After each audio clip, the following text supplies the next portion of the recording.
You understand where this is going. Dogboys, not to be confused with dogboys as of this Wikipedia article, or dogboys as of any of the Urban Dictionary definitions submitted by users, especially not the concerning amount calling Minecraft YouTuber Dream one, are, by my personal definition, any male characters who have a happy, outgoing, and overall positive personality. Oftentimes in my personal taste, true dogboys fall mostly into what is generally defined as golden retriever behavior, though I personally do not like to use this term because it rings too closely to Swifties talking about Squirrel Boy. I'm so excited that Taylor Swift gets to be small girl with Travis Kelce because he is large boy. The only pillars of true dogboyism I would say that I particularly uphold is that they are selflessly kind with large hearts, their line of characterization and their background tell a simple, straightforward story about them as a person, that they can be a little bit cocky and overly sure of themselves sometimes as a treat, and that I give bonus points to dogboys that are so lame they give you secondhand embarrassment,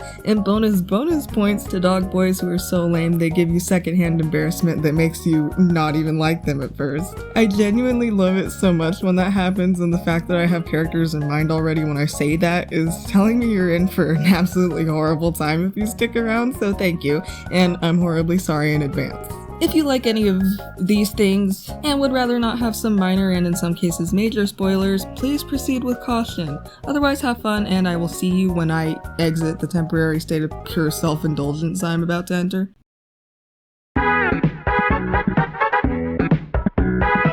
There's honestly no real point to this video other than that I am a joy-pilled whimsy cell, and with that being said, I can't possibly make a video about dogboys without talking about probably the first true dogboy I ever liked. I really don't consider myself as having been too conscious, just like in general, before I was 6 or 7, so saying that Kai Ninjago was the first notable dogboy in my life probably isn't completely wrong. I started watching the Ninjago animated series from when it officially aired its first season in December of 2011.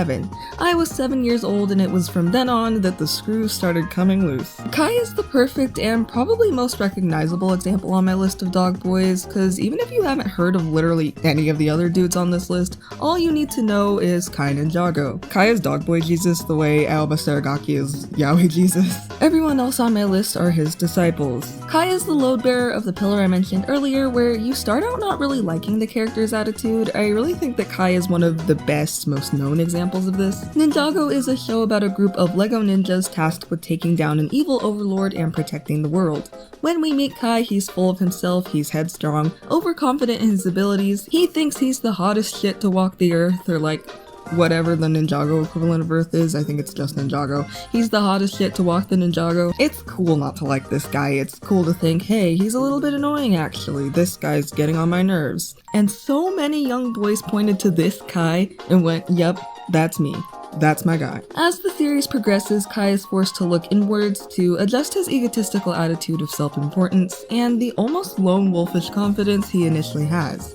We are led to understand that Kai is training with the other ninja to do his part to be a hero, but he also has a prominent obsession with becoming the Green Ninja. For all intents and purposes, for those who are uninformed, the chosen one of Ninjago. When it becomes clear that this isn't going to be the case, Kai is forced to reflect and finds that what has flawed him to the point where he isn't fit to be the Green Ninja can be turned around and reformed into strengths. He unlocks his full power in an episode called The Green Ninja, where he chooses to save someone who at this point is still effectively a villain, over protecting a crucial artifact that would contribute towards making Kai look like more of a capable hero, more worthy of being the Green Ninja. People who watched the first few seasons of Ninjago and then naturally fell out of it will still look you in the eyes and try to tell you Kai was meant to be the Green Ninja. Kai's biggest fans in the history of ever will look you in the eyes and tell you he absolutely was not. I think that Kai can only learn to be a better version of himself by learning that the person he initially isn't the type of hero he needs to be.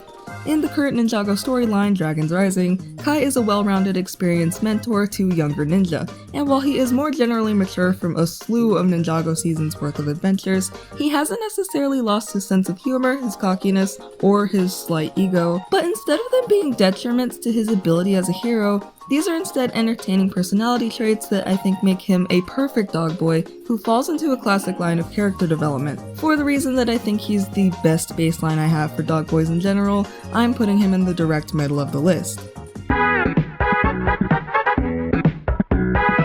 Another dog boy that was pretty prominent in my formative years was Pit from Kid Icarus.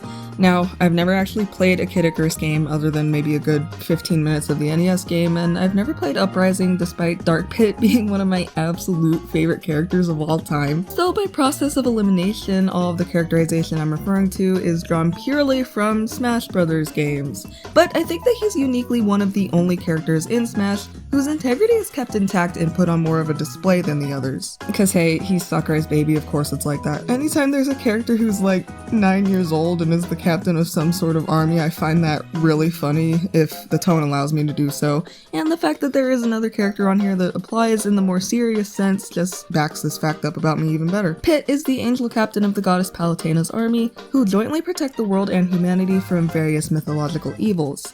By the way, I'm getting a lot of my fact refreshers about Pit from Icaruspedia, and oh my god, if this isn't the absolute nicest fandom wiki I've seen in my life. Very concise, has pretty much all the information you could ask for, and there's no ads. Kid Icarus fans, you have a special wonderful place reserved for you in whatever afterlife you believe in. Pit is pretty much another one of your run-of-the-mill happy-go-lucky protagonist guys. He's super loyal to Palutena, he's goofy, kinda gullible at times, and in general is quite stupid. He is capable, mind you, or else Palutena wouldn't willingly be like, "This is our hardest battle yet, send in the 13-year-old. Even when every odd conceivable is against Pit, he keeps a level head and a positive outlook. The fact alone that the mirror version of himself came out as a dark edgelord tells you a lot about who he is. I am trying my absolute hardest not to talk too much about the voices, because that opens up a whole other rat hole that I don't have the extra drywall and pink stuff to patch up right now, but I just want to say that the voice change he got between Brawl and Uprising honestly brings his character up to a 10 for me. I sincerely believe he wouldn't have been the same character if anyone else had voiced him. I recommend listening to the Palutena's guidance conversations in Smash Ultimate, just like in general, but also because I think that those are a good, pretty accessible way to kinda get a good idea of what Pit is like. I don't think I've seen that guy around. That's Shulk. He's 18 years old and clocks in at 5 feet 6 inches. That's a pretty fancy sword he's got. That's the Minato, the sword that defeated the Mechonis. Makes us look like a bunch of jokers. The Minato can change Shulk's strengths and weaknesses. For example, it might increase his jumping ability while decreasing his defense. So for every strength he gains, he also gains a weakness. Yes, and Shulk can KO opponents easier when they've sustained more damage. But if you know his weakness, he's not too difficult to deal with. Let's not lose our heads, though. So the Kid Icarus Uprising sequel has been under our noses the whole time. Pit is also a better example than Kai of the whole, oh my god, this guy is making my blood boil and embarrassment thing with his silly quips and how he talks about himself in the third person at least 2 times I had seen. So I think for that reason he can go a tier above Kai.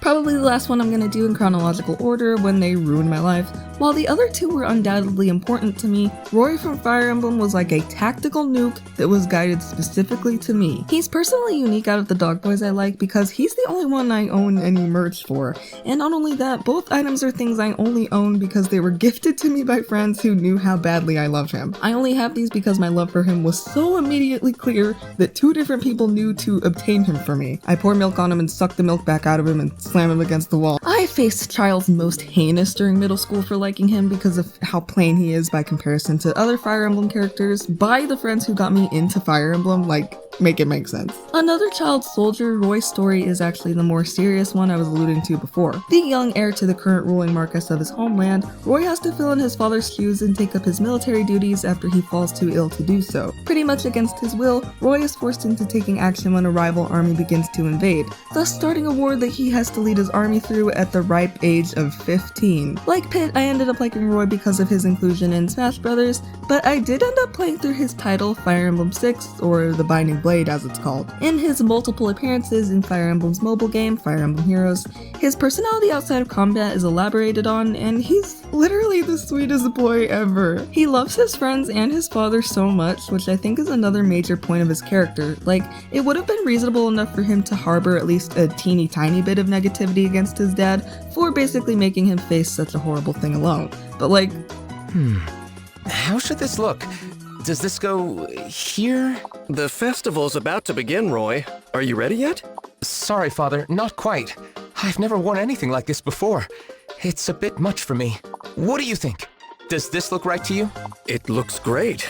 You wear it so well, I can scarcely believe you are my son. His relationship with Elliot is so sweet. That's just his little guy. Things are so good with Roy nowadays. He gets so much love from the fans and the games himself. Back in like 2016-17, saying you liked Roy to anyone was like walking outside and being eviscerated by a god who looks like he hasn't left his mother's basement since Black Ops came out. I don't like Fire Emblem 4.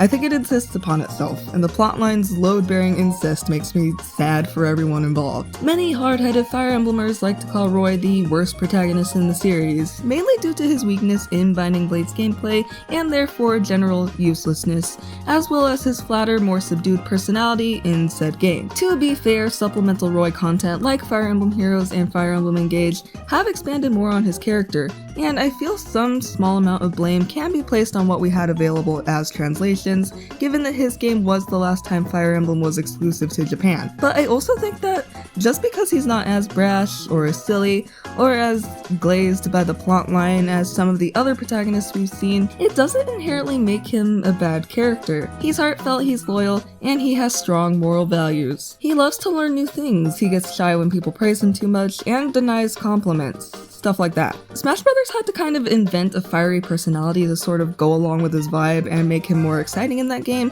but if you play a Fire Emblem title with him in it, you'll probably be surprised to find out he's not really like that outside of fighting. Why did they make him look like that in Smash 4? He was literally fine in Melee, all they needed to do was, like, greeble him a little. Who is that? Roy hasn't looked like this in an official Fire Emblem capacity before or after Smash 4. What is their issue? As I mentioned, things are kinda on the up and up since back then. I really love how they wrote him in Engage. I've never seen food this red before. I bet it's super spicy and super delicious. But Vale, the look, the smell, the burning, it does not look like it belongs in anyone's mouth. What type of magic coaxes an emblem from its ring, I wonder? Maybe I should experiment. I don't know if I like the way you say experiment. I've heard of a delightful hot spring I'd like to visit. Would you accompany me? Must be in a dangerous area if you need an escort. Don't worry, I'll get you there safely. I love your hair, Roy. It's such a vibrant color. Catches the eye. Does it? Thanks. I don't think anyone's ever told me that before. I like your perspective. No one wants suffering or war. But our friends fight so they can one day live in peace. Then I must make sure that peace happens. Roy, will you dance with me on the battlefield? I will. I'll add every ounce of my power to your beautiful dance to protect our friends. Up and at 'em, Roy. It's dawn. The perfect time for a workout. I admire your enthusiasm, but don't you think this is a little early? Nonsense. The early bird catches the worm, and our muscles are ready to feast. I'm not sure that's true, but you're the expert. Let's get to work. I have found an abundance of insect specimens. Here, they're for you to observe and enjoy. Oh, wow, that is indeed an abundance. Thank you, but could you please move them away? That's another one of your interests, right? What are you gonna paint? A portrait of you. Please remain still, that I might preserve you for future generations. Thanks. Somehow this is more nerve-wracking than battle. Roy, I wish to know you more intimately off the battlefield. Engage with me now. Oh, you mean you want to practice the... Wait, now? Right now? In 2017, he placed runner-up for the men's half of what was effectively Fire Emblem's first popularity contest, beating out literally the poster boy of the series. You love to see it so much. Even funnier if you consider the possibility that a lot of the votes were likely from Smash fans that got into the series because of it in the first place. That makes the winners look like the scariest, most menacing guy you've ever seen, and his friend, baby Johnny Storm. I really love Roy. I would probably say that he kind of just comes and goes in my brain instead of taking up residence there as permanently as he used to, but because of how important he is to me in my lore, and because he's probably the only Fire Emblem protagonist so far who has actually been a relatively straightforward dog boy, other than like Shez, he gets top placement on my list.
I'm gonna have really clear favorites on this, and it's probably so unfair to everyone else on my list to talk about him so early in the video, but I have to. Or I will be torn asunder. I've been playing a lot of different gacha games recently, as you may notice from some of the other characters who I'll talk about, but Honkai Star Rail has been my favorite of them for a while now. I think his arrival in my life was foretold by Roy. It's like there's some rule that every 10 years I have to be assigned a new red-haired, blue-eyed dog boy that I love so much it makes me ill. I talked about him already in some depth in my video on Honkai Star Rail that nobody watched, but I'll take any excuse to sing Luca's praises. I don't really know how much you need to know about Star Rail to understand his character, but because he matters in the game's overall storyline maybe as much as a sneeze, I'm just gonna touch lightly on his whole current storyline for you right now. So if you plan on A, playing HSR, which don't, or B, playing HSR and getting particularly attached to Luca, which please do, proceed with caution. The resident of a frozen planet's poor, bleak underbelly, Luca is primarily a boxer in said underworld, the renowned champion of the Boulder Town Fight Club, and also a member of the vigilante faction of fighters called Wildfire, whose role is basically to protect their citizens from any threats after the planet's official army was withdrawn from the underworld, leaving the poorer population basically to die. Luca's character defines him almost wholly as a fighter, from being a young soldier to currently physically fighting on the regular as part of both his free time and his actual job. However, a deeper look into Luca's story and personality will tell you that he actually doesn't like fighting for the sake of fighting. He really does it because of his burning passion to protect the people, to inspire others, especially young kids, to stand up for what they believe in and what's right. He literally says he wants to be a good role model for kids to look up to. While there are plenty of characters out there, and in a special amount that come from Hoyoverse's games, who have some sort of trauma occur in their life that turns them into a husk of their former selves, it's refreshing to me that Luca's trauma is the catalyst which turns him from a lifeless husk to the lighthearted and determined young man we see in the game. As part of his unlockable story, as you level him up, you learn that the way he loses his arm is during an attack where he protects a child from a monster, and the description is actually kind of graphic, really expressing just how visceral and intense the experience was in his life. However, after this happens to him, he considers the event more like the definitive moment of proving himself as a protector, realizing that his capability to protect people has outlined this as a goal in his life. After living most of his life with no real direction, no passion, and particularly no light in his eyes, this pivotal moment changes all of that and makes him into what you see here. Nowhere is this more clear than his companion quest, which is not only one of the best ones in the game, but I also want to say like the exact last one they put out, thanks Hoyoverse, but also in 2.5's in-game event, the Luminary War Dance, which both includes Luca more than a year after his debut in the game, and also highlights him as one of the two main characters in the event storyline, even going as far as to develop a relationship between him and an even older launch day character as a method of highlighting and expanding both of their characterizations. Wuthering Waves fans dream for a day like this. I won't spoil either of those quests, though I do recommend playing through Luca's companion quest before doing War Dance. It gives you a lot of important context if you care specifically about Luca, which if there's any one thing I want you to take away from this video, it's that Luca, middle name to be announced Strongarm, is the best character in HSR, if not the best character in Hoyoverse's arsenal, if not the best gacha game character of all time. And I'm not even done talking about him. While Luca's backstory and the events we get to experience at the most current time in the game's storyline paint out one of the most concise, straightforward, and human takes on a character in the game, there's certain things about him that you get to know more intimately only through in-combat dialogue, his profile information, and from the in-game text messages he sends you, and oh my god is he like the stupidest, lamest guy. Grown-ass man will not eat vegetables. That's his biggest gripe about being alive, is vegetables. Luca's companion quest has you force him to get his ass kicked by a robot that's like 3 times the size of him, solely to prove himself. Like, they literally do not give you any other option. He actually fails once and then makes him kick his ass a second time if I'm not wrong, so Luca is clearly nothing if not determined. I'm glad this was not voiced over at all, but they did make him canonically, honest to God, say the word Riz, and I about wanted to die, but the worst thing that was unfortunately voiced over was him talking about shitting himself like 10 minutes into the War Dance story quest. And the secondhand embarrassment was only that much more palpable when I had multiple friends who also play text me screenshots of this very moment and ask me if that was my man, where I had to, in full confidence, say yes, this is the hill I am glad to die on. But like I said, being a little loser lame boy that makes me red in the face and say, oh my god, and have to get up and take a lap around my house before I can continue to experience him only makes me love a character 10 times more. Again, I don't want to glaze the voice actors too much because I need to at least come across as normal some of the time, but oh my god, if his voice actor hasn't become my absolute favorite to hear right now, foreshadowing. His delivery on Luca brings him to life in a way that I honestly don't think anyone else could do to this degree, and I'm so thankful as a fan that he seems really enthusiastic about Luca and has continued to voice him at every opportunity they give him, which I am also thankful they continue to include Luca at all, because Hoyo vs. Evil. His performance during War Dance in particular is phenomenal, and I can't show you any of what I mean because it's spoilers, but when I tell you I was bawling my eyes out over a gacha game. The last thing I want to touch on is that Luca is extremely hot, and it seems like they have tasked the one employee gunning for the title of biggest gooner at Hoyoverse with exclusively making all of his content, probably with one hand. There's no reason why he needs to have hips like that when he's being shot at. There's no reason why he needs to look like an otome suitor for a piece of art you're only gonna see after you pull multiples of him in the gacha. There's no reason why he needs to be the second least clothed man in the game. There's no reason why he needs to look like my dead smoke show wife at the beginning of a Hallmark movie, but they made him all of those things anyway, for the love of the game. And whoever you are, biggest gooner at Hoyoverse, thank you. Thank you so much. Nothing in the world could make me hate Luca, and I've only had Luca in my life for a little over a year now, but he's easily my favorite character of all time now, and he takes the absolute top spot in this list. I love you, Luca, please don't die. Speaking of characters I want to die, no, I'm kidding, I don't want him to die. But if any Ruby writer sees this, do not. If I'm gonna talk about characters who made me do a full 180, I need to talk about Jean Arc from Ruby, which is a 3D animated sci-fi fantasy web series turned official production that basically starts out as your typical battle school anime series and morphs into a heartfelt and most times heartbreaking drama with tons of action and a most times meaningful message-driven story delivered by characters all based off of existing fairy tale characters, general literary characters, and otherwise popular figures, both fictional and historical. Ruby has seen explosive success since it first hit the internet in 2013 and has since spawned tons of crossover stuff and additional content, blah blah blah. I would love to make the show its own video, but that involves rewatching the show, which up until very recently was frustratingly unnecessarily hard to do. For the sake of my well-being, I am choosing not to acknowledge any of the very large elephants in the room. It's right behind me, isn't it? Anyway, Jean is a really perfect subversion and an even better deuteragonist solely because of how the series introduces him. Ruby is arguably a show about women that highlights women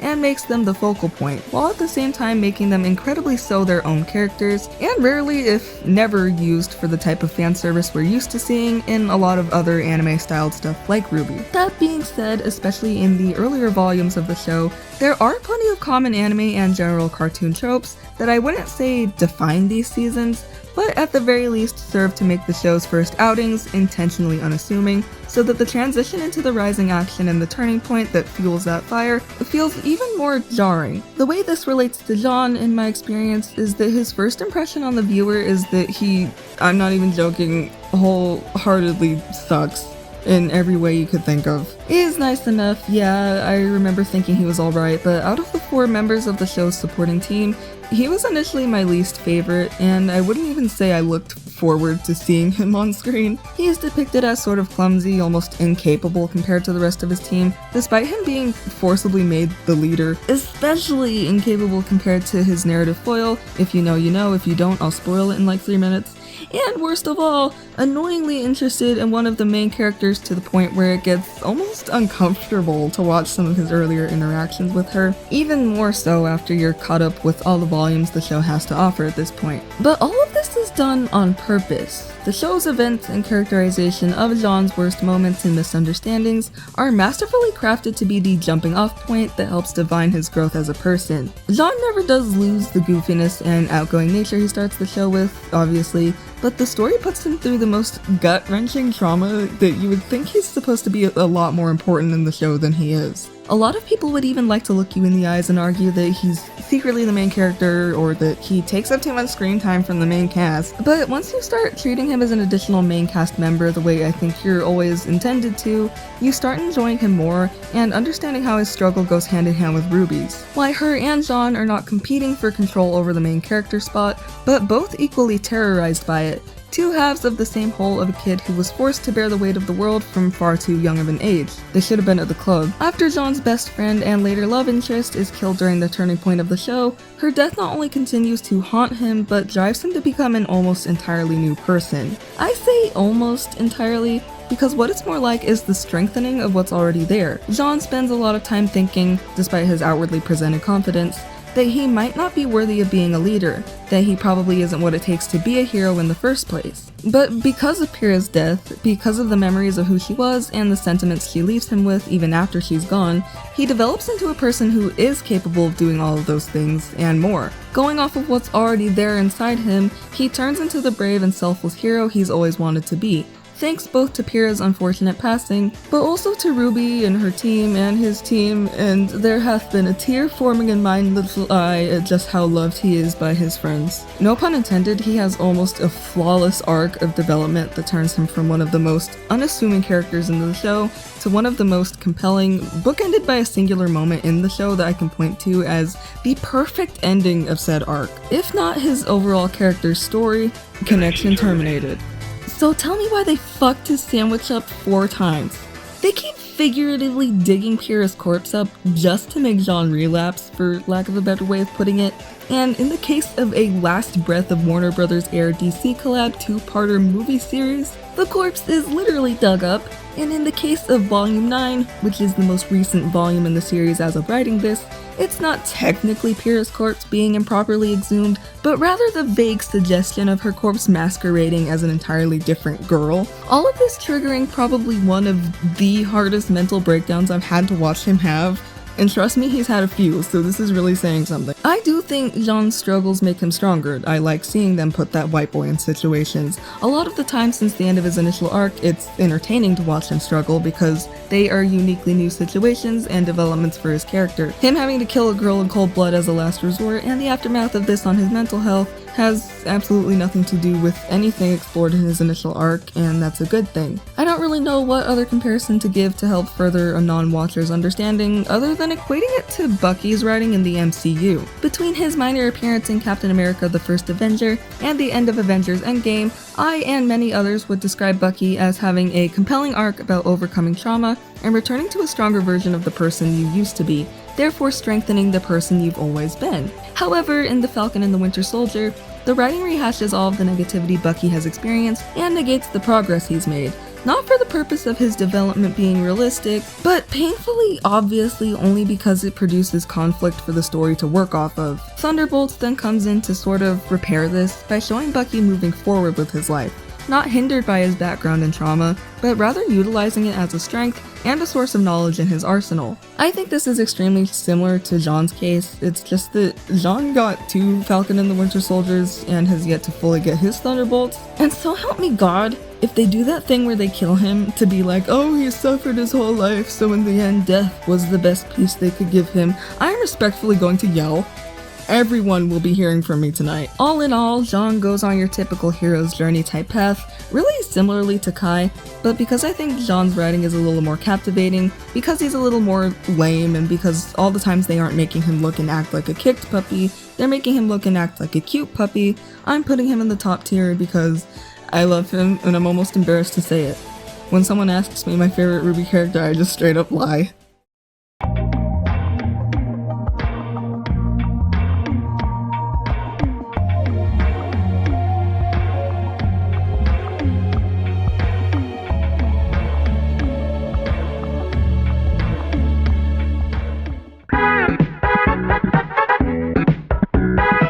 They can't all be winners. I almost restricted myself to not talking about more than one character per series, but I ended up feeling like I couldn't possibly leave out certain characters, and Conrad was one of them. I haven't ever played Fire Emblem Shadows of Valentia myself, but I did watch a playthrough back around when it came out, so everything I know about Conrad is based mainly on recalling that and what little has been represented of him in Fire Emblem Heroes. In his original game story, his character mainly revolves around being the older half-brother of one of the main protagonists, Celica, and the purpose he ends up serving in the plotline of SOV almost entirely pivots on her. I want to say that he only really ever does one thing in the story that impacts the progression of the plot and is completely related to saving her or something. He only has one support conversation chain with another character, and do you want to take a wild guess who it's with? The thing that baffles me the most about Conrad's existence is that Shadows of Valentia is a remake of Fire Emblem Gaiden, and Conrad wasn't even in that game. His character is completely original to the remake. So how come they didn't try at least a little harder with him? I don't remember exactly what it would have been, but it feels like there was some sort of existing plot hole in or issue with progressing past some thing they really wanted to do in the story, and had to make up a whole dude on the fly just to fix the problem. I have been told, by which I mean I have heard and only half-heartedly agree with this, the localization in particular for SOV takes a lot of creative liberties. In most cases, the English translation supplements a little more character into lines that otherwise are pretty flat, and I don't really mean flat in the bad way. I would personally rather have a few lines of less engaging dialogue than relentless quips, like something in between. The complaints I have about the game's dialogue are kind of outside of the matter I'm talking about, but I think it's at least worth pointing out that Conrad isn't the only character who the game sort of flanderizes, either because of the translation or the way their importance to the actual story, or lack thereof, is treated. For instance, Gray only talks about Claire, Faye only talks about Alm, Leon only talks about Valbar, May and Bowie only bitch at each other and just suck in general, and that's only considering characters whose whole thing is another character. Like, there are some characters that just bear down on a single broad concept and never really talk about anything else. A big complaint about Leonie in Three Houses is that she only talks about Geralt, but however bad Leonie is, everyone in this game is on that shit 10 times worse. Save for like Lucas, Tobin, Silk, Delthea, Sonia, and Luthier, I can't think of a character in SOV who I would argue has a relationship that we watched get built with more than just one character. What I mean to say by this is that everyone in the game is a little bit one note until you get past the surface, and even then it's like we're talking about a kiddie pool here. When they chose Conrad's thing to be all obsessive about his sister, I think if you look a little harder into his natural dialogue, and with her, you'll kind of see the dogboyness of him peek through. He's a capable knight and his main goal is to protect people just in general, including his sister. His support conversations make it extremely hard to defend him, but I think only if you approach this dialogue with a pure heart and good intentions, you will instead come away with the opinion that Conrad is cute. The reason he doesn't look intimidating with the mask off is because of those ridiculous puppy eyes he's got hidden under there, and I think that's so funny. It's also important to know that he and Celica are two of the only survivors of a fire that killed the rest of their siblings, so he's just naturally more attached to her and protective over her after finding out that the same fire hadn't killed her the way he believed it had, which I understand, but I've seen sibling dependency be written better in a way that doesn't make the backstory feel like an afterthought, but hey, I think Conrad was probably just an afterthought as a whole, so I'm not gonna beat myself up about it too much for liking him for the sum of his parts, even if most of the parts annoy me. He is so adorable. I think his design is doing a lot of the heavy lifting, and along with his characterization in Heroes, where he gets to talk to you as a person completely unrelated to SOV, you see more of who he is as his own person. I won't argue that he has this unspoken depth that nobody sees but me, because that would be wrong and weird, but I will at least argue that there is a little teeny tiny bit more of an interesting guy that could come out of him if they so chose to allow it. Of all of the characters I'm going to talk about, he's the only one who I would actively like to take a facet away from to improve him. For that reason, I have to place Conrad at the bottom of the list. Have you ever heard of a cute little Nintendo game called ARMS? If you haven't, I have an entire video on the topic, which I would actually rather you not watch unless you're desperate, because I plan on redoing it better in the future. I am sorry for the mistakes I made in that video. Briefly, ARMS is a fighting game that features fighters with long, stretchy arms, with the gameplay being somewhat similar to Punch-Out with extra rules and less Mike Tyson. The game's poster boy and functionally the main protagonist of the underlying story, Springman, is another of what I would call your more basic dog boys. but because of how much ARMS as a whole means to me, and because of how much I loved him way back when, I absolutely needed to talk about him at least a little. Endlessly determined to be the in-game fighting league's best fighter, beat the current reigning champion, and win the competition's coveted belt, Springman is a bright and happy protagonist that we only really get to see a little bit of. The only thing we sort of derive the personality of any of the characters from is through their body language and general attitude, because they also don't speak many full phrases, if any at all, but the silliness and cocky confidence with which Springman carries himself sort of retroactively reminds me of like how someone who doesn't play HSR would see Luca. Now, I can't give him all the points in the world for having a super fleshed out story because he really doesn't. I mean, ARMS has one game, and there's barely any story, and most of what is really interesting about the game's world building takes some digging to find and then put together, but that's an adventure for us to go on another time. However, there was a planned comic for the game that would have explored the characters in more depth, most importantly Springman, who would have been the main character. I have reasons to believe that this comic would have served to answer a lot of the questions fans still have about the lore and tie everything up nicely.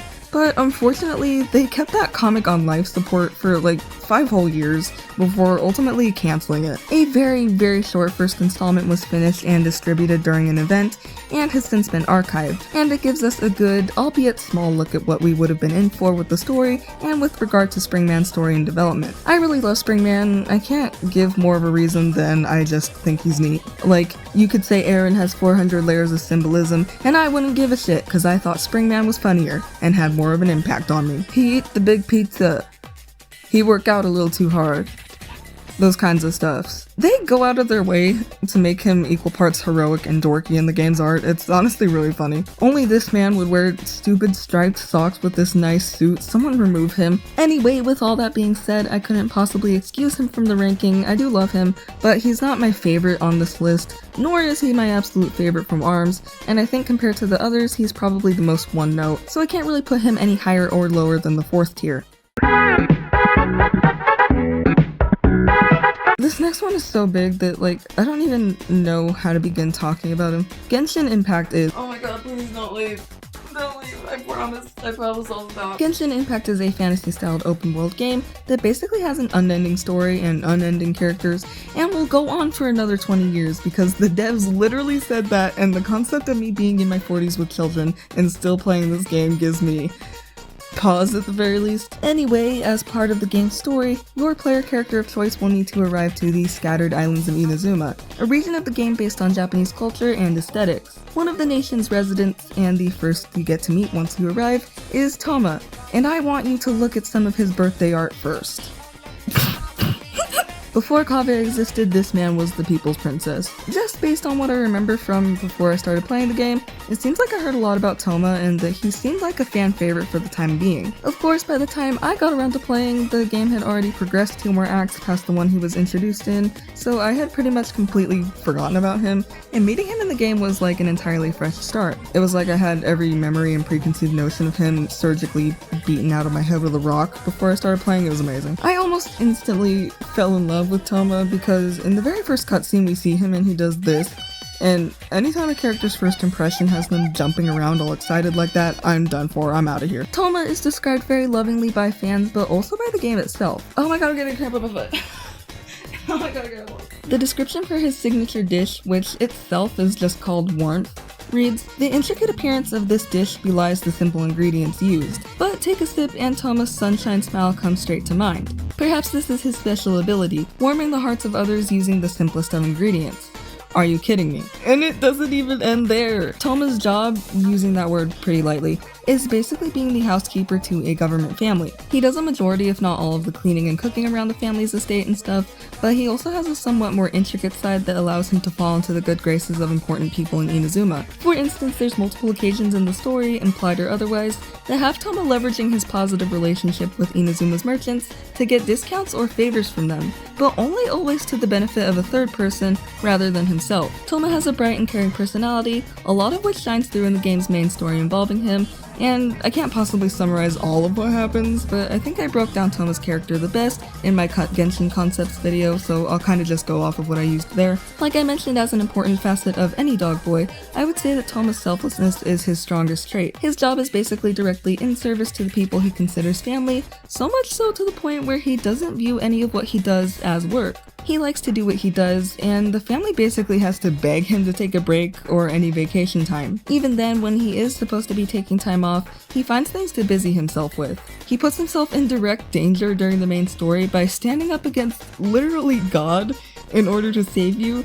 And it's not like characters haven't done similar things, but that moment's impact has yet to be replicated in my mind. I also think his backstory and knowing the sort of background he comes from lends itself a lot to understanding why he is the way he is. Basically, Toma is originally from another region in the game, Mondstadt, which on the game's map is entirely across the ocean from Inazuma. When his father leaves him and his mother to return back to Inazuma, Toma attempts to follow him and almost drowns in the process of sailing across the ocean, and is left with nothing in Inazuma and no way of living, having to fend for himself and make the most of his situation until the Kamisato clan picks him up and offers him a position within the estate. His companions describe him as being incredibly loyal and helpful, and Ayato even goes as far as to say the following. When it comes to pets... yes, I'm definitely more of a dog person myself. Cats are very independent, which has its merits, but you'll only find obedience in dogs.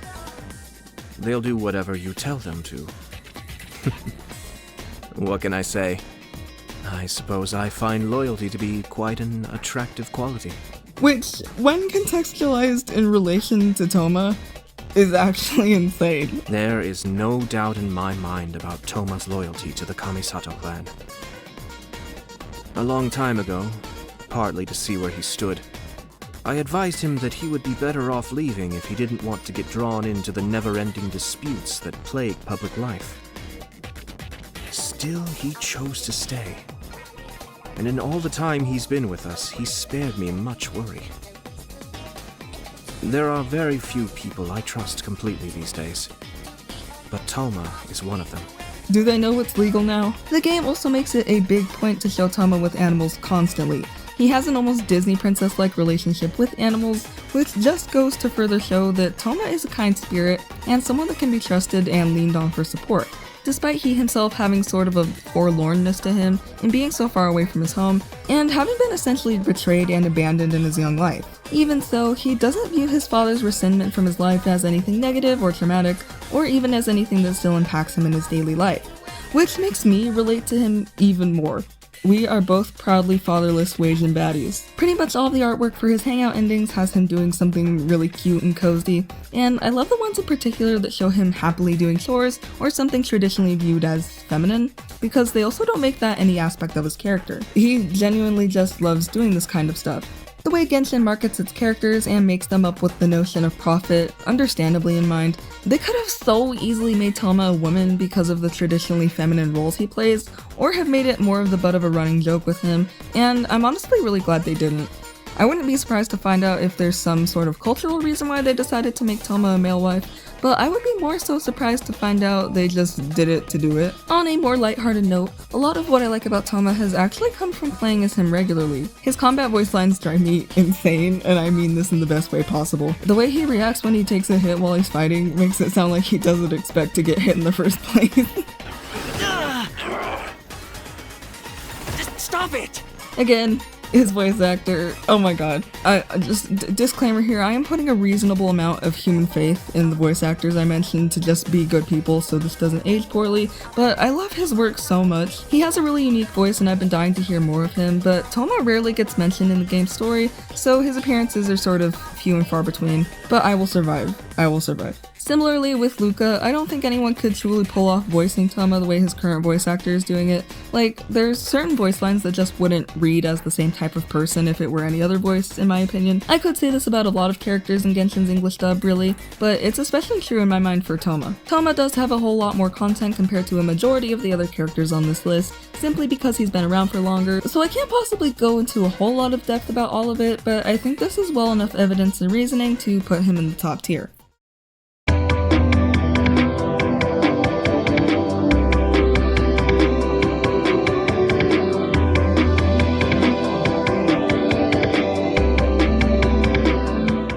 Oh no! It is the dive rocket launcher! Take action regarding that individual! Relax, I'll handle it. I am the angry pumpkin.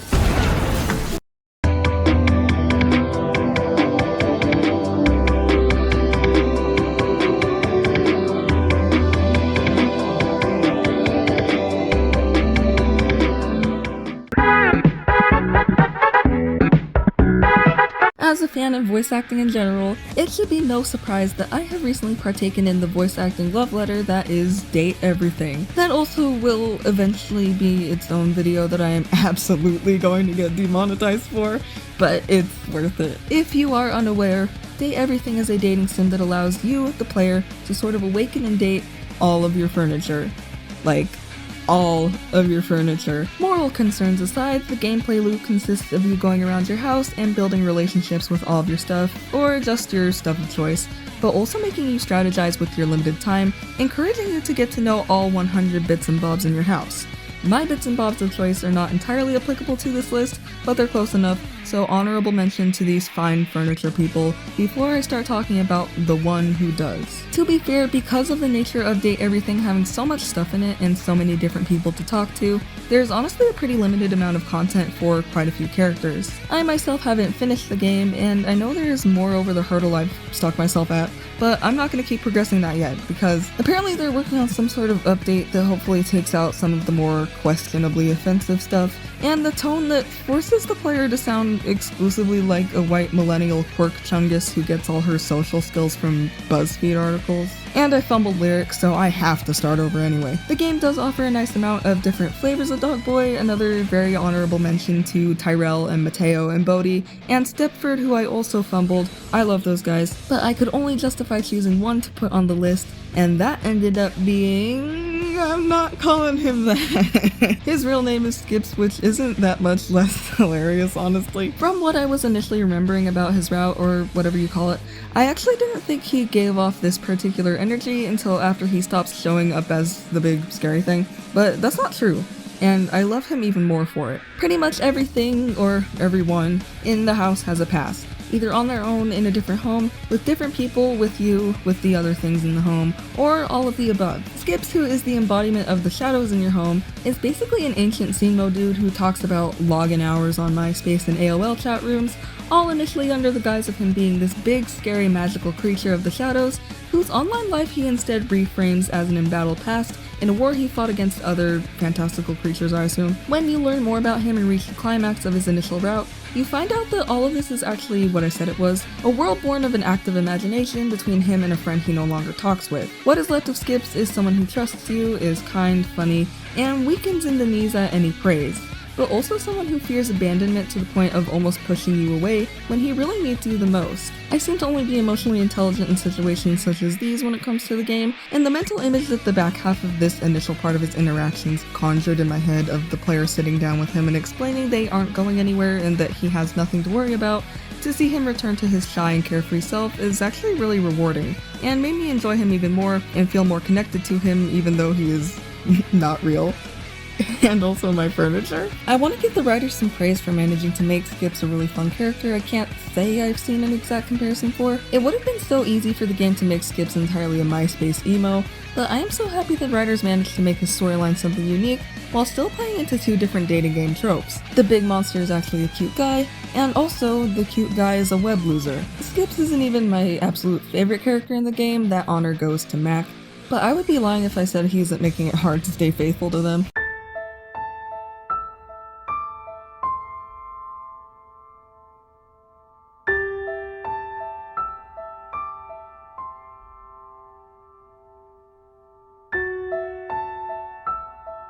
It's not like Skips goes from being mean and scary and intimidating to this nice cutie-ful.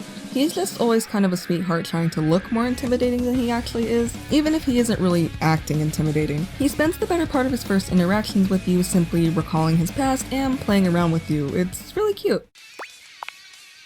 Now, what sinister ideology shall we deliberate on tonight?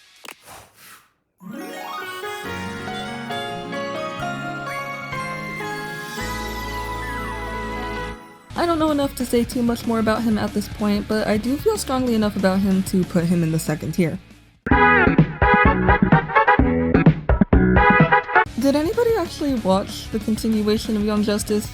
because I feel like I only ever exclusively see Young Justice fans acting like Season 2 is where it really ended, and for the reason that I have not seen past that season, and for the purposes of this video, I am choosing not to acknowledge the back half. I pretend I do not see it. Young Justice's take on Impulse was not only my first introduction to the character, but also another big dog boy in my life. He was my favorite character for years, from like 7 years old to 10 years old. I was then very disappointed to find out in my adult life that he is a rather niche character in DC's lineup. He is another character I feel is a general all-rounder when it comes to the things I like in a dog boy. He's cocky, a little full of himself. His introductory episode in Young Justice makes him seem like the most unbearable asshole, only to tie him up cosmically with the one person he was sent back in time to save, and create one of the most beautiful friendships that comfortably could've, should've, would've been more.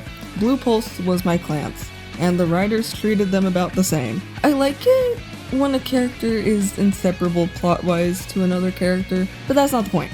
Even on his own, Impulse is super enjoyable as a character. He's just an average young dude, a kid that doesn't know a whole lot about the world that he gets shoved into, seeming a little odd and quirky because of this. He says weird things, can't keep a secret to save his life, making it look like he talks just to talk, and when he does talk, it's either too fast to comprehend or some shit about like, what does he say? What's his catchphrase? Oh my god, how did I forget it?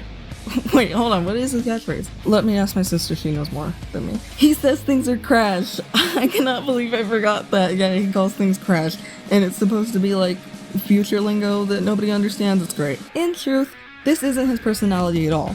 At least, not anymore. In the future of 2056, where he comes from, he is miserable, jaded, he's disillusioned to the world around him because of its apocalyptic dystopian state, but above all, he is smart enough to work with and fix and even help invent technologies that are so much more advanced than what the existing cast is even aware of before he shows up. He thinks like 10 steps ahead of everyone else. The relationship he develops with Blue Beetle is arguably only for the sake of potentially protecting the world. I think the affection he develops for him genuinely as his closest friend is mainly because the both of them are kids who were forced into something they didn't want because of events they did not ask for. Their alikeness is what makes them so fun together because they are also simultaneously the cause and the effect. And I can't make this a big rant about Blue Pulse because I will get angry, and you don't want to see me angry. I turn into this big green blob with no eyes and no mouth and no face, and I kind of just sit there. It's pretty lame. I fell in love with Impulse as a kid because of the personality he put on, and as an adult I appreciate him even more for the surprising depth he exhibits. And truthfully, my little sister probably does know a lot more about this because she actually watched the rest of the show, but his development continues after the death of Kid Flash and his inheritance of the title, and do not grill me for spoilers. I warned you, and it's also been more than 10 years, get a grip. Outside of Young Justice, it seems like Impulse in general is sort of flanderized as a bit younger, more annoying version of the Flash, which is fine. The Flash is also sometimes flanderized as annoying and weird, and I like it. Not that one. Any other one. I never see anyone talk about this, mainly because I don't interact with a lot of DC fans, let alone Impulse fans, but his androgyny in some comics art styles is honestly really cool, and something I wish they would have either leaned more into after his introduction in Young Justice, or had introduced him with from the get-go dark woke style. The little freak we sent from 2050 to stop Big Bug Man from killing everything is non-binary. His pronouns are they, them. All things considered, with the fact that I only really know Young Justice Impulse, and his personality is mainly a ruse that he later grows into, I think he makes a pretty good middle-tier dog boy.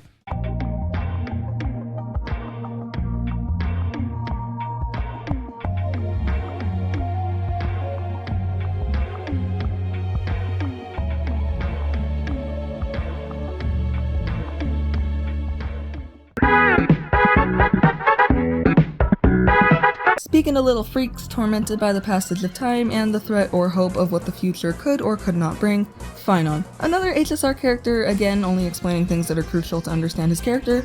Phynon is a very large Greek man who is one of several bearers of the burden of saving his home planet, Amphorius, from a certain demise by the hands of the gods, from what I understand. I have played only a very minimal amount of this quest. Everything additional I know is only all the worst, most hurtful parts that I am struggling to piece together because this storyline has gone on far too long. I kind of don't know where to start with him because he is arguably the most complicated character on this list by a mile. and that's not usually really what I like or look for in a character. I'm simple, I eat the slop for fun. The genuine, truthful reason I saved up pulls for the gacha to get Finon, pretty much the only reason that had me looking forward to him. You will not believe me. You will not believe me. You'll think I'm bullshitting. This character is voiced by the same person who voiced Eddie from Welcome Home. That's it. That was the reason. And because of that very small connection I otherwise would never have known about, I sent myself in for a good few months of saving, not because I was entirely attached to his character at that point, or because I knew he would be super strong in the gameplay, because we wouldn't have known that yet when they marketed him. I did it for the love of an entirely separate character. And I am so glad I did, because it gave me access to and a better appreciation of probably one of the best performances from a voice actor that I have ever heard. So much so that I think they were nominated for some kind of like mobile game awards thing for best English performance or something like that. They're absolutely incredible, and again, I can't really show you or tell you a lot of what I mean because it's spoilers that are pretty worthless without full context, but I can say that the way they nailed the matured and eternally stressed tone of his voice, balanced with him sounding playful and lighthearted when he can find it in himself to be, versus him at the absolute worst points of his life, it's insane. It's actually insane. I have cried over their performance of Finon as much as I've cried over Finon in general, and I simply cannot put into words how embarrassing that is. Basically the embodiment of a human Samoyed, Finon is two halves of one whole, one half being a loyal, trustworthy, and kind leader who can be a bit cocky and challenging at times, be a bit overly confident in himself, but more so confident in his allies, and above all loves his friends, to his own detriment. The other half is a tortured soul damned to eternally suffering the same beginning and end of events over and over again with no real escape or way to break the cycle. Literally. And that's even without considering the literal other person he is. Or the other person he is. If you want an example of Finon's puppy-like attitude, please look no further than this official video, where the viewer basically gets to go on a little date with him and sees what he would normally get up to in a day in his hometown, describing his childhood and his family. This is my favorite place in the whole village. Whenever I don't want to be bothered by other people, I hide in this wheat field and stare up at the sky. But Snowy always finds me. Oh, that's our fluffy white puppy. He's always got a smile on his face. Like this.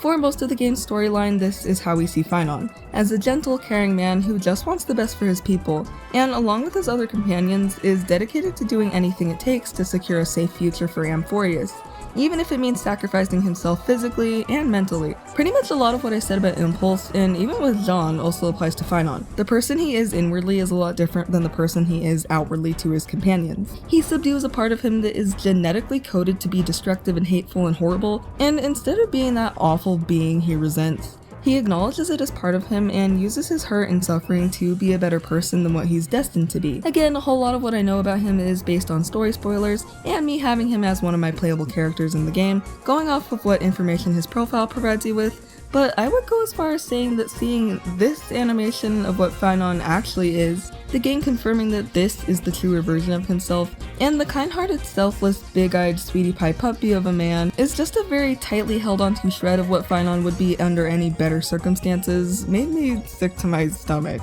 I saw this pretty much the day after the 3.4 update dropped, and I really just felt ill. The dichotomy is intentionally sickening. Like, if this were any other character that I didn't know anything about, I wouldn't give a crap. This is any other power scaler's dream anime boy fighting God or whatever, but the fact that this is what I already know him most for being and have only known him for being for months at this point in the story. There's a hero within everyone's heart. With the chisel of time, we carve ourselves stroke by stroke until the hero becomes real. Until they become our greatest creation. I left for the Holy City to seek the dawn after the black-robed swordmaster laid waste to my homeland. My wish as a Chrysos heir has never changed.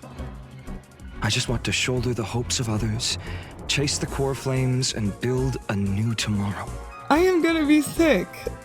I'm gonna be so sick. I'm putting Finon sort of low on my tier list.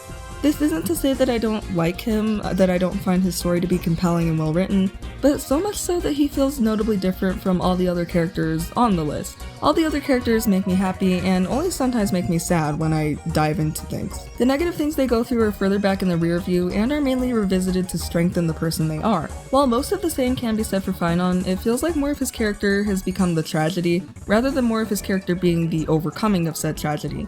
And it's like that on purpose because of the Greek influence, I'm sure of it. Finon mostly just makes me sad, and that's okay, it just makes him different. This opinion is very open to change in the coming months as I force myself to catch up with HSR's story, but he's just such a tragic character that even all the cute fun stuff isn't enough on its own to distract me from the reality that Finon is incredibly tormented. I don't want to see him suffer a majority of the time. I don't want to acknowledge that my sweet puppy is being prolongedly subjected to the torture of over 3 million repeated cycles of the same traumas. I adore Finon, and because I love him so much, it makes the bad things he goes through so hard to watch. I don't even like to switch him to Kaslana when I'm playing as him if I can help it. I'm fine with doing no damage as long as he doesn't have to hurt himself. Don't use Zhao's burst to hurt them. Because of all this, I have put Finon in the 4th tier. Hoyoverse has me trapped into not 1, not 2, but 3 of their games, so the next character I'm going to be talking about is Zenless Zone Zero's Coachella 2016, my favorite character in the whole game, Lighter. He is entirely the reason I started playing the game, and I'm really happy that I did. Basically, really all you have to know about the story is that it's sort of post-apocalyptic, and focuses on the aftermath of this on the city life and such in the world, so the setting and the plot honestly give the game a lot of wiggle room in terms of aesthetics and character design, and the appearance of the game alone makes it probably my favorite. I'm gonna level with you. I know the reputation this game has, but I also think because of that, the game has allowed itself to have some really fun characters and sort of think outside of the box compared to Hoyo's other titles, even if the outside of the box is clearly for those who are less holy. The amount of times leading up to his addition to the playable cast that I saw this man's ass and shirtless body on my timeline can't possibly be quantified. And that was before I even started playing the game. Zenless teased Lighter as a playable character from the beginnings of its marketing, and included him pretty early in the story, giving fans a long time to look forward to him being made playable. And when they finally made the announcement, all hell broke loose. I started playing and caught him during the last week of his banner and got his weapon, We Stay Winning. I would say Lighter is another character on here that has more depth to him. His first encounters with the player make him look like he's the coolest, strongest dude you've ever met, and the fact that another of your companions who has a past with him seems to look up to him makes this effect even stronger. Similarly to Luca, Lighter is notorious around New Eridu for being a strong fighter, and the current bearer of the undefeated champion title for his biker gang, the Sons of Caledon, by beating out the other champions of other gangs. It's a whole thing. All you gotta know is that this guy's scary to a lot of people, and has probably beat up a lot of people, if not everyone eligible in his immediate vicinity, and his story is a bit complicated, so follow closely. In his past, he was a mercenary, the leader of a similar gang of people, who all unfortunately die on a mission, leaving Lighter as the sole survivor and giving him immense guilt due to it. To sort of repay the grief he feels he has caused, he takes out a large loan to financially support the victims' families, thus giving him a pretty massive debt to pay off. Unable to do so, he's forced into fighting in this underground ring to work the debt off, turning into essentially an even emptier man with even less of a will to go on. His storyline is the only time I've seen it where a Hoyoverse character is actively suicidal, or had considered suicide and it not being talked around, but acknowledged even in the story's current time in some small ways. After he's pretty much adopted into the Sons of Caledon, he finds a family again and regains the will to protect the people he loves. He has a new support system in the form of his companions, and it's highlighted very often how much he puts them and their well-being before his own. With Lighter, you don't get the impression that this is a dangerous guy with a sad background that he can't shake, but a man who experienced something traumatic and is still in the active stages of working through it, and is someone notably happier and more secure now, even if it's not all perfect. It might never be entirely perfect for him again, and he's content with that. His interactions with the player character especially flesh out his affection and more laid-back side. He still tries to put on the tough guy persona, but is also more directly playful with them. He's big about talking confidently about himself, and can sometimes come across as cocky, but as soon as some sort of commendation is coming from someone else, it sort of phases him and he gets all shy and stuff. It's cute. He's cute. He likes to show off for the player characters, he loves being able to help them out and do favors for them and just hang out with them and enjoy their company. He's a really big sweetie pie hiding underneath all of the hurt he's been through and the doubts he still feels about himself being a leader figure and someone that his friends look up to. Honestly, I'm still trying to sort this out about him because I haven't quite played a lot of Zenless to the point where I could tell you surely, but I couldn't leave out the detail that he only wears his sunglasses because of an eye injury he sustained, and this is something he only confides to the player. After saying he'd much rather not wear them around them and allow them to see his eyes more truly and not make it seem like he's hiding himself. However, I think he tells other people more freely that the sight of blood makes him faint, and I do think this part is still true, but the part that I think is him covering up is with his excuse that the sunglasses sort of make the effect of seeing blood less intense on him. If I have all the facts straight, I think what this is saying about him is that with the player, he's more vulnerable and isn't so afraid to hide aspects of himself that he thinks would make him seem more weak. If he let more people know that he has sustained an injury that isn't just a superficial scar, which he has many of, but rather something that still bothers him, he'd seem less strong. He'd seem fallible to the people he's supposed to be strong to protect. However, his eating habits do make it clear that death is certainly not something that scares him. How is this man so small? Lighter's loyalty, kindness, his outgoing personality, and his surprising softness make him a pretty perfect dog boy in my mind, so I'm happy to put him in the second tier.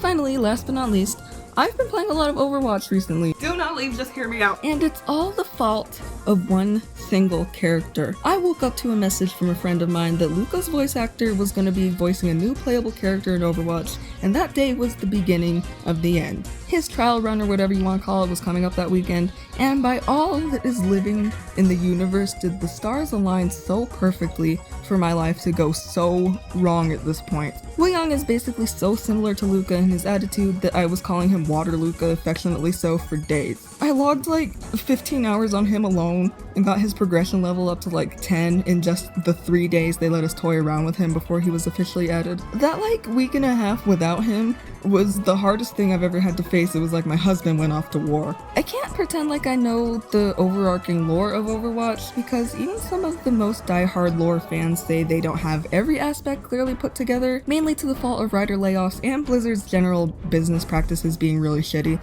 but recently it sort of seems like things are looking up and they're determined to steer the ship in the right direction from here on out. While I can't attest to Wooyoung's position in the story entirely at this point, I can give you a brief rundown and speak more intimately about his personality. Basically a student at a university whose focus is on technology, Wooyoung's studies have him mastering combat and healing with water-related technology.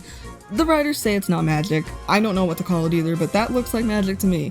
The Avatar collab was months ago. Because of his young naivety, Wooyoung is sure of himself, he's headstrong, and thinks pretty highly of himself, only sometimes having to shrug off some doubts that he isn't the right choice to be a hero, let alone one worthy of being part of Overwatch. But deeper down, Wooyoung's desire to protect people shines brighter than his need to prove his worth, and the work he does purely out of the drive to save the world is enough to show anyone who looks in that he is worthy and more capable than he sometimes gives himself credit for. When you play as him, which I have only been doing, look at this disparity here, I obviously have a favorite. You get to see a lot more of his playful, cocky side, and he is actually so entertaining to me. The pre-match interactions he has with some characters drive me genuinely crazy. Like, oh my god, I was giggling about this one with Lucio for an hour. So I'm trying to ask everybody this.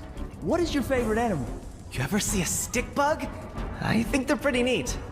Yeah, I can see it. Who says their favorite animal is a bug? He loves buggies, he loves stick bugs, I love him so much. He sounds so excited about a damn stick bug, oh my god. I am so lucky that the devs have given him favor because he's fresh out of the game's womb. I say this because he's had not one, but 2 legendary skins come out in the singular month he's officially been in the game. One is a summer skin that I hated at first, but then learned to love because he's cute and I love him. And I have to uphold his honor even if a skin of his is ugly, I will have it. There's no Wooyoung thing I will not have. Look at how much of his stuff I already have, I want more. And the other skin is, oh my god. Anyway, I could keep going. I could talk about like his trailer, which I found very entertaining and found him funny and heartfelt, and I probably sound like the most annoying Overwatch fan in the world, but in my defense, I am not new here. I was made an honorary Overwatch fan by my friends in middle school in 2016, so I know my way around. Anyway, Ed from Good Burger Rule, basically I love him and he's in the top tier, thank you!